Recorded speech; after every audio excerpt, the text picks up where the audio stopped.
जय जोहार। मैं श्रीमती रजनी शर्मा रायपुर छत्तीसगढ़ से। बच्चों, आप सब कैसे हैं?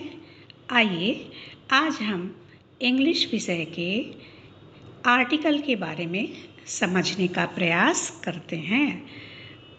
आप तो जानते ही होंगे कि आर्टिकल 3 प्रकार के होते हैं, ए, एन, दी। अब प्रश्न ये है कि इन तीनों का प्रयोग कहाँ पर, किस संदर्भ में किया जाता है। तो आइए क्रम से समझने का प्रयास करते हैं। अ का प्रयोग संख्या के रूप में किया जाता है। जैसे कि मैं एक उदाहरण से आपको समझाने का प्रयास करती हूँ। This is a pen. This is a pen. इसका अर्थ है यह एक पेन है। हम यहाँ पे संख्या के बारे में जान पा रहे हैं। कितनी पेन है बच्चों? एक पेन।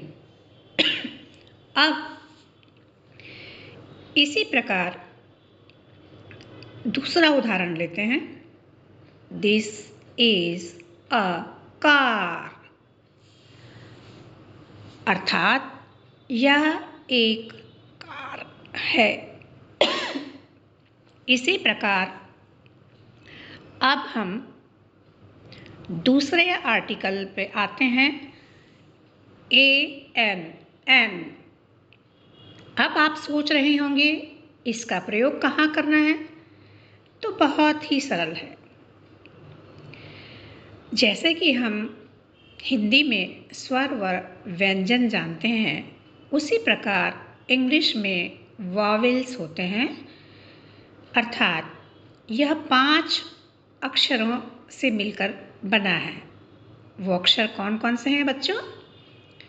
वॉवेल होते हैं ए, ई, आई, ओ, यू।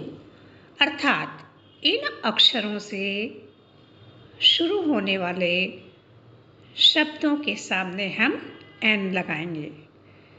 जैसे कि मान लीजिए यू से शुरू होने वाला शब्द आप बताएं भला। अम्ब्रेला। तो दिस इज एन अम्ब्रेला, है ना? क्योंकि अम्ब्रेला जो है वो यू से शुरू हो रहा है। इसी प्रकार this is an egg, EGG, egg यानी अंडा। तो यह भी ई से शुरू हो रहा है, इसलिए इसके सामने भी एन लगेगा। इसी प्रकार इंक पॉट, INK, इंक, इसके सामने भी एन लगेगा क्योंकि यह आई से शुरू हो रहा है। इसी प्रकार आप ऐसे कई शब्द देख सकते हैं जो इन अक्षरों से शुरू हो रहे हैं, परंतु कभी कभी इसका अपवाद होता है। मान लीजिए दिस इज MLA, ऐसा लिखें। तो अगर हम इसके सामने ए लगा दें तो यह उचित नहीं होगा, क्योंकि M.L.L, MLA, इसमें पहले अक्षर का प्रोनाउंसिएशन यानी कि उच्चारण एम से हो रहा है, ए से, इसलिए इसके सामने एन का प्रयोग होगा। इसी प्रकार MA की डिग्री जो है MA, उसके सामने भी उच्चारण के अनुसार ए नहीं लगकर एन लगाया जाएगा। अब मान लीजिए आप कहेंगे honest. Ramu is an honest man. क्या ये सही होगा बच्चों? बताइए। हाँ, बिल्कुल सही होगा, क्योंकि यहाँ पर ऑनेस्ट की स्पेलिंग है HONEST,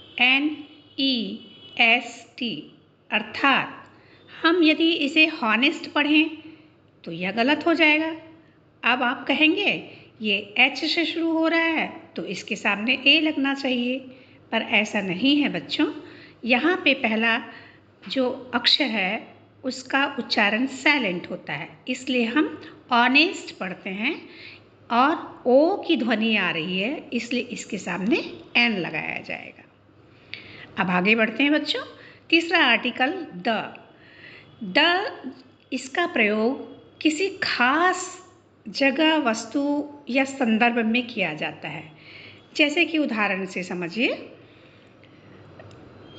बहुत सारी नदियां हैं, पर अगर किसी विशेष नदी की बात करते हैं, किसी विशेष रिवर की बात करते हैं, तो उसके सामने द का प्रयोग होगा।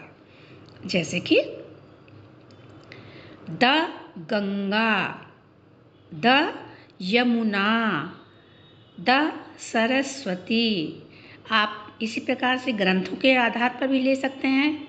बुक्स तो अनगिनत हैं, परंतु महाकाव्य या महान ग्रंथ है, उसके सामने विशेषता लिए हुए है तो हम द का प्रयोग करेंगे। जैसे कि द रामायण, यह व्यक्ति विशेष के संदर्भ में भी होगा।